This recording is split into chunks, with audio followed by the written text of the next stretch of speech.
All right, let's get right into it. Over the next few minutes, we're going to break down 3 of the biggest challenges we're all facing in 2025.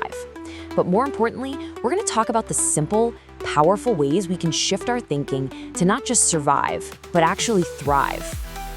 So, let's just start right there. Have you ever had that feeling? You know the one, where it feels like the world is just moving at light speed and you're just trying to hang on. Every single day feels like this whirlwind of notifications, new tech, new pressures. Well, if you're nodding your head right now, listen. You are so not alone in this. I promise you, millions of us are feeling that exact same way. Okay, so let's dig in and really get to the heart of what's going on. What are these core challenges that are making modern life feel so intense? And this isn't just a vague feeling, you guys. There are numbers to back this up. Recent studies found that a staggering 70% of people feel like they're suffering from digital overload. That's not a small group, that's the vast majority of us. So, let's talk about that first huge challenge, digital overload. I mean, just think about your morning. You wake up, and what's the first thing that happens? Your phone is practically screaming for your attention with dozens, maybe hundreds of notifications. Emails, texts, news alerts. Before you've even had a sip of coffee, your brain is already running a marathon.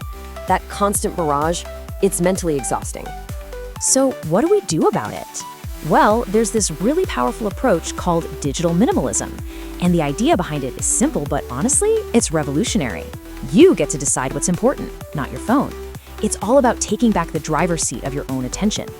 And you know what? Getting started is way simpler than you might think. Step 1, just turn off your social media notifications.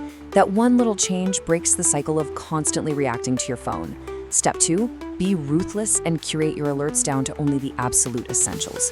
This isn't about ditching technology, it's about making your tech work for you, not the other way around. All right, next up is a challenge that is absolutely impossible to ignore right now, what I'm calling the AI identity crisis. There's this very real, widespread fear that AI is coming for our jobs, whether you're a writer, a designer, an artist, you name it. But here's the absolute key to understanding this. We have to see the fundamental difference. AI is incredible at repetitive, data-driven tasks. But what it can't replicate are the very things that make us human. Your creativity, your genuine empathy, your ability to tell a compelling story. These aren't just soft skills anymore. They are our core advantage in this new world. And this one quote just reframes the entire conversation perfectly. AI should be our assistant, not our rival. Instead of seeing it as the scary competitor, what if we learn to see it as a powerful tool? An assistant that frees us up to focus on that deep, meaningful human work that no machine can ever touch. And you know, that brings us right to our third big challenge, shallow human connections.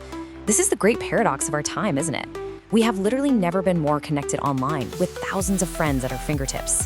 Yet, so many of us have never felt more lonely or just awkward in person. We're living in this really strange imbalance.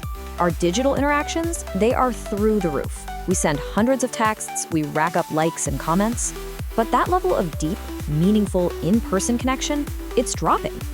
And that gap right there, that's where loneliness starts to creep in. The solution here is all about being intentional. It means actually scheduling those regular meetups, putting that coffee date in the calendar like it's a critical appointment, because it is. It also means creating sacred, phone-free time on the weekends where you can be truly present with the people you care about. These little acts are what rebuild the depth our relationships desperately need. So let's bring all of this together. Digital overload, the rise of AI, shallow connections, these are very, very real forces. But here's the good news, they are not unmanageable. The common thread weaving through all of these solutions is one powerful idea: taking back control through conscious, intentional choices. So to recap it all in one spot, we fight digital overload with digital minimalism. We navigate the AI identity crisis by doubling down on our unique human skills, and we heal our shallow connections with intentional in-person time. You see, every single challenge has a clear, actionable path forward. And ultimately, I think it's so important to remember that technology itself isn't the bad guy here. It's not the enemy. The real work, the real challenge, is learning how to live with it in a way that allows us to thrive, without losing the very essence of who we are in the process. So I really want to know which one of these 3 challenges is hitting home for you the most right now.